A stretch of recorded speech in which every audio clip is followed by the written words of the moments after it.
Pancasila itu bukan alat politik sebagaimana yang dituduhkan tadi. Pancasila bukan alat memukul ormas. Justru kami mencermati gelagat perkembangan dinamika, memang masalah komunisme, ateisme sudah nggak ada. Tapi ada gelagat lain ingin merubah ideologi. Ormas, keputusan yang sangat tepat dan tegas. Dan untuk menyelamatkan keutuhan bangsa ini. Kalau undang-undang yang ada, pemerintah itu untuk dibubarkan harus lewat pengadilan. Jadi pengadilan yang memutuskan akhirnya. Perpu ini dibalik sedikit, dibalik. Pemerintah membubarkan, kemudian yang tidak setuju bawa ke pengadilan. Jadi ujung-ujungnya pengadilan juga sebenarnya. Cuma terbalik dia punya proses. Yang menyalahgunakan kebebasan yang telah diberikan. Negara harus berani mengendalikan. Negara harus berani mengontrol. Karena memang itu ada fungsi-fungsi negara. Yang terakhir, yang tidak setuju dengan perpu misalnya, perpumu tentang ormas, ya silakan menempuh jalur hukum.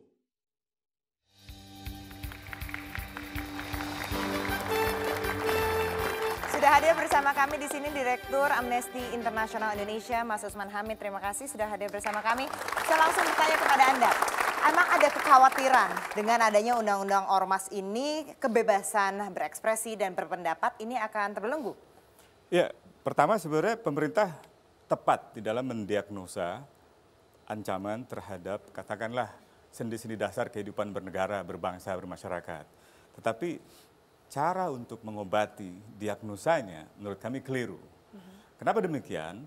Karena undang-undang ormas yang diperpukan itu menerabas norma dan kaidah hukum yang sebenarnya untuk memastikan bahwa pemerintah berjalan bukan tanpa kontrol.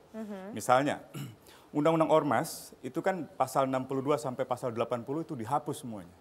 Padahal itu satu mekanisme yang memberikan kepada pemerintah kesempatan untuk memberi peringatan satu selama 3 kali berturut-turut, 30 hari, 30 hari, 30 hari. Yang kedua, apabila 3 kali peringatan itu tidak juga dipenuhi oleh sebuah ormas, pemerintah dapat mengajukan ormas tersebut ke pengadilan. Bahkan sebelum itu bisa memberikan semacam peringatan untuk menghentikan kegiatan, menghentikan dana, sampai akhirnya membubarkan sebuah organisasi.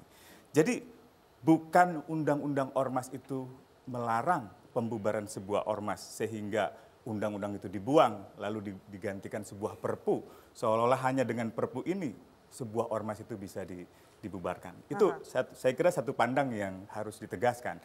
Yang kedua, ada semacam pencampuran debat antara pro kontra terhadap perpu dengan pro kontra terhadap HTI gitu. Ini kan dua hal yang sebenarnya berbeda. Seolah-olah yang dukung perpu pasti anti HTI atau yang yang menolak perpu pasti pro HTI. Ini saya kira debat yang juga keliru. Nah, saya mau lanjutkan argumen yang kedua. Undang-undang Ormas sejak sejarahnya berdiri yaitu tahun 85 itu digunakan sebagai pendekatan politik untuk mengontrol keberadaan ormas. Di dalam Undang-Undang Ormas misalnya penjelasannya itu disebutkan bahwa setiap ormas ya yang ada di masyarakat itu perlu disatukan dalam wadah tunggal. Disebut itu 2 contoh, Komite Nasional Pemuda Indonesia. Jadi tidak boleh ada organisasi pemuda yang beragam seperti sekarang. Semua harus terwadahkan satu, yaitu KNPI. Yang kedua, tidak boleh ada organisasi serikat-serikat tani yang ketika itu banyak melakukan protes atas proyek-proyek pembangunan. Hanya boleh HKTI, itu contohnya. Bukan hanya mewadahkan secara tunggal, tapi juga memastikan azas mereka juga hanya Pancasila. Dulu. Ya. Boleh lanjut gak? Oke, singkat saja saya harus minta keterangan dari Pak Dirjen. Pak Dirjen, Pak Dirjen. Silakan. Ini karena kekhawatirannya seperti itu gitu. Karena ini kalau tadi kita melihat penjelasan dari Mas Usman sendiri, memang ada kecenderungan gitu untuk misalnya untuk memberangus hak berekspresi itu tadi. Enggak, saya pikir tidak ada ya. Di dalam Perpu juga, ya Mas Usman, itu juga sama dengan Undang-Undang Nomor 17 Tahun 2013. Ada pentahapan. Pentahapan pertama yang jelas itu memberikan sanksi tertulis administrasi. Hanya waktunya memang bukan 30 hari, 7 hari. tapi 7 hari. setelah mereka tidak mengindahkan teguran ini atau sanksi ini, maka dikasih teguran yang kedua, penghentian kegiatan. Ya, 7 hari juga. Kalau masih tidak diindahkan, baru dicabut, dibubarkan ormas ini. Tetapi Tanpa kalau misalnya pengadilan. tanpa pengadilan, tapi tadi Pak JK kan sudah menjelaskan itu. Pengadilan kita itu hanya dibalik saja. Tapi sebentar dibalik dulu. itu sebenarnya persis ya gini. Nah, sebentar begini, itu sebentar. ormas yang dibawa ke pengadilan oleh pemerintah. Saya nggak Tapi setuju itu. sekarang pemerintah Nggak. dibawa ke pengadilan oleh ormas. Itu Harusnya saya kira. memang begitu. Ya, negara dan ormas tidak selevel. Ormas tidak di atas negara. Yang mempunyai tugas itu negara melalui pemerintah. Memang ormas ada di bawah. Pemerintah boleh membubarkan ormas. Tapi ormas mempunyai hak untuk menuntutnya secara hukum, untuk mencari keadilan hukumnya dalam judicial system. Jangan dibalik negara yang pergi ke judicial system kita. Ini cara berpikir yang keliru. Kami tolak itu. Potensi gini, potensi untuk disalahgunakan sangat tinggi. Tafsir tunggal kan ada di Kumham sama Mendagri. Nah, ya saya katakan tadi, rejim ini pasti berganti. Mendagri pasti berganti. Tafsirnya pasti berganti, Mbak Ani. Jadi kalau orang melihat ini lawan politik dia, ini melanggar Pancasila, bisa dibubarkan kok. Karena dia nggak melalui pengadilan. Ya. Nah, ini kan kejadian waktu Undang-Undang Supersip, Soekarno.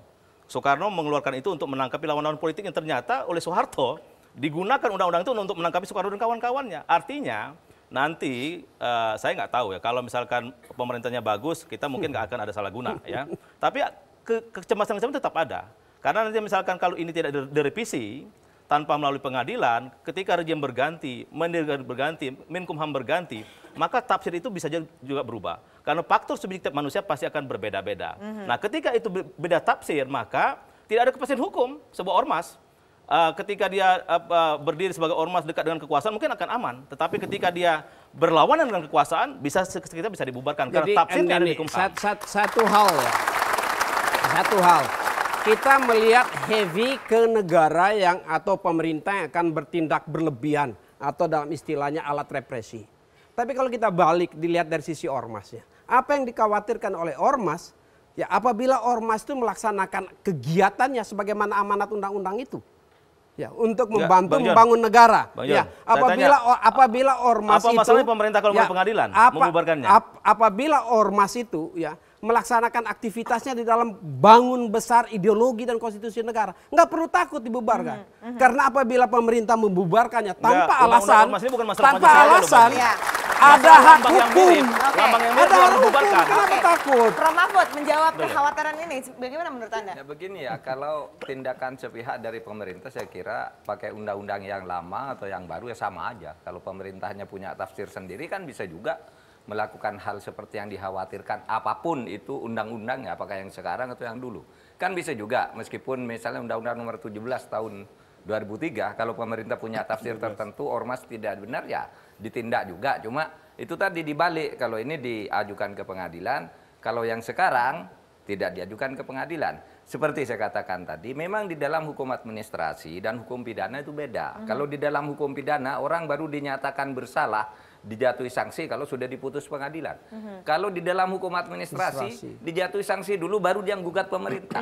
Selama ini kan sudah begitu. Coba undang-undang kehutanan, pencabutan izin pertambangan, semua kan dicabut dulu. Salah kamu, dia tidak terima, gugat pengadilan. Undang-undang pemilu juga begitu. Iya sama. Parpol boleh ikut pemilu negara begitu. Beda ini nih. Pak, dari ini aja udah beda tafsir kita loh. Ya kan? Jadi kalau Pak Mahfud Mendagri beda sama saya kalau saya menjadi Mendagri tafsirnya kan. Jadi sebuah ketidakpastian. Maka yang paling pas itu sudah dibagi tadi. Ada yudikatif, ada eksekutif, dan ada legislatif. Jadi jangan diambil alih oleh pemerintah. Peran yudikatif itu, peran pengadilan itu, biarlah orang kalau mau dikatakan bersalah ke pengadilan dulu. Jangan dikatakan bersalah dulu baru silakan kamu kembali. Ini negara apa kalau begini? Oke. Gitu Oke. Kita akan bahas lagi. Ya, Bapak, kita kasih kesempatan nanti untuk menjawabnya setelah jeda pariwara berikut ini, tetaplah bersama kami.